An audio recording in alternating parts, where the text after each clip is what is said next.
距离台湾国际兰展开展只剩3天，各种工作都已经准备好势。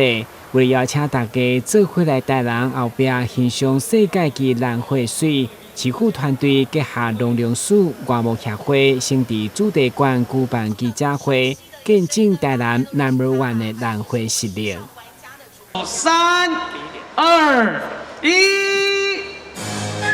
好，看到了我们的市长还有我们的贵宾呢，共同的来进行，也代表了宣告我们的2022台湾国际兰展3月26号正式开展。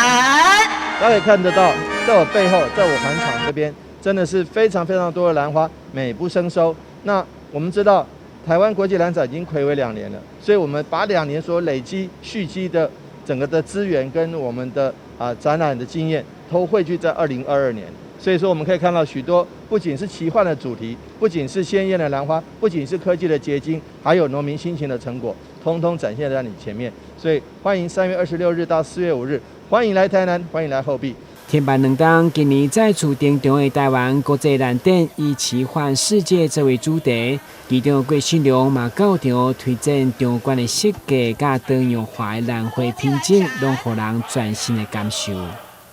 比如它的一些的造景呢，有配合时代现在的趋势和流行，范围比较广啊。比如说一些道教的传统的造型啦，一些奇特的，包括现在科技的一个造型都有列入在这个里面，这个蛮有看头的啦值回票价，所以欢迎所有来自全国所有乡亲甚至国内呢，让他们有所经验，来到台南后壁，共同来今年1年1度的兰花展。每一档的兰展拢强调创新创意，今年文化局嘛打造了未来概念馆，将兰花产业用入智慧科技，同时点出所谓兰花品种，甲大家做伙来想象兰花未来。那它主要的发想点就是说，从传统产业进驻到这个数位科技，它们之间的连接。所以在展场的现场的话呢，它会借由一个先有简易的在恒温恒湿控制的环境的一个简易的说明里面来跟大家呈现说，现在其实传统南业已经到了智慧科技的这一个部分。然后在另外一个展区里面呢，我们会用了这个发行36朵的 NFT 的数位兰花的模式来跟大家说，其实每一年台湾兰花它在国际上的盛名，是因为它很多新的品种的出现。那策展人就取这样的理念，用色彩配种的逻辑发展这36朵的数位兰花，那也在发行在这个平台上面。